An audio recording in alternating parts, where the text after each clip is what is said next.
So I started this project, it was a cooperation with Alison Killing. She's an architect from Killing Architects, and she was working already for a long time about the prison camps in southwest China, in Xinjiang area, where Uyghur people were held.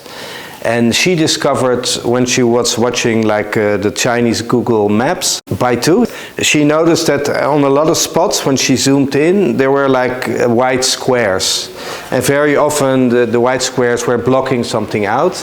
And she got really interested in these blocks, and she found out that behind a lot of blocks there were maybe military things.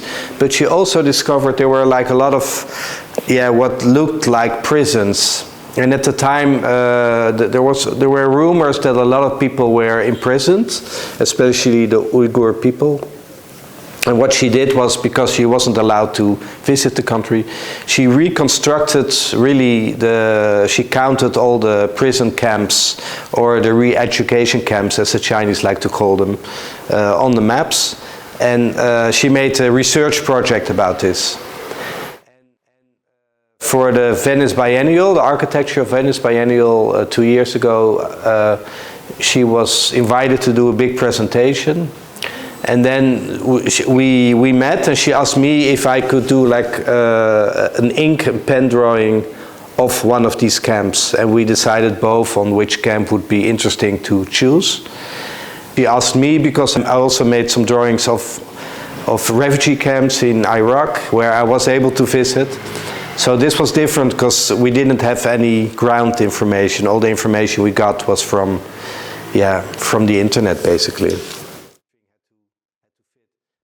We worked on it for a period of 3 months, and it was a close collaboration with Alison. So she said, "Well, I understand you want to say it like this, but we can't because we cannot know this for sure." So it was a lot of back and forth before we had the image as a whole. That, for example, we knew there was a clinic in the prison, but we didn't know exactly which building it was. So I say, I know there is a clinic in the building, but I'm not saying it's this building. And then I connect the information that a lot of women have forced abortions in the camps, and that's something that we know for sure. And then I used numbers from the UN report, the rate of sterilization was 233 procedures for every 100,000 inhabitants, compared with a national average of 32. So in that sense, if you see these numbers, you can conclude it's a genocide, that people are systematically dismissed. And that's also what the government of Canada, the Netherlands, and the United Kingdom have recognized. So it's not something we make up. So what I do, I drew the camp as a whole. Here you have the official camp. That's this prison, which was built between 2006 and 2010, and it could hold around 300 people. And you see, it's just very small, and quite. After that, they built the second part. This was built for another 170 detainees. And after that, they built a real big prison. And this here, you see, this is just super big buildings that hold all these people. What Alison Killing, she's an architect.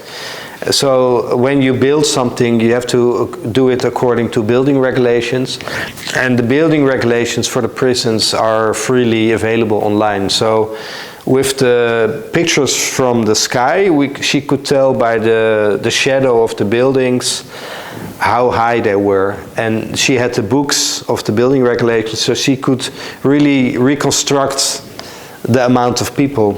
So that's I think a really beautiful way of working. And then you also see that here where they built the factory, they also built a very big parking lot next to it.